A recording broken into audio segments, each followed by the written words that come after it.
আরজিকর কাণ্ডে মুখ্যমন্ত্রীর গ্রেফতারের দাবিতে এবার সুর চড়িয়েছে বিজেপি। বিধায়ক অগ্নিমিত্রা পাল বলেছেন, মুখ্যমন্ত্রী তো আইনের ঊর্ধ্বে নন। মমতা বন্দ্যোপাধ্যায় সিপি বিনীত গোয়েলকে গ্রেফতার করে সন্দীপ ঘোষের মুখোমুখি বসিয়ে জেরা করানোর দাবি তুলেছেন তিনি। তাতেই আসল সত্য বেরিয়ে আসবে। পাশাপাশি বুদ্ধিজীবীদের একাংশকে নিয়েও সুর চড়িয়েছেন অগ্নিমিত্রা পাল। এত কাণ্ডের পরেও অমর্ত্য সেন, কবির সুমন, অভিজিৎ বিনায়ক বন্দ্যোপাধ্যায় চুপ কেন? প্রশ্ন তুলেছেন বিজেপি বিধায়ক। আক্রমণ করে বলেছেন, যেসব বুদ্ধিজীবীরা বাড়িতে বসে ভাবছেন এই সরকার টিকে যাবে, সিন্ডিকেট থেকে টাকা উপার্জন হবে, তারা ভুল ভাবছেন। এর শেষ দেখে ছাড়ার হুঁশিয়ারি দিয়েছেন অগ্নিমিত্রা পাল। আপনি জানেন না, আপনি সব জানেন। আপনি তথ্য লোপাট করেছেন। মমতা ব্যানার্জি, আপনি মুখ্যমন্ত্রী হতে পারেন, কিন্তু অভয়ার কেসে আপনার যে রোল অত্যন্ত সন্দেহজনক। আপনাকে অ্যারেস্ট করা হোক। You should be arrested Mamata Banerjee.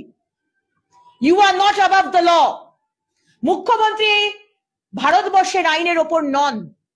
আপনি যা করেছেন, আপনাকে অ্যারেস্ট করা হোক, বিনীত গোয়েলকে অ্যারেস্ট করা হোক এবং ডক্টর সন্দীপ ঘোষের সামনে বসিয়ে আপনাদের ইন্টারোগেশন করা হোক। এটা আমাদের দাবি।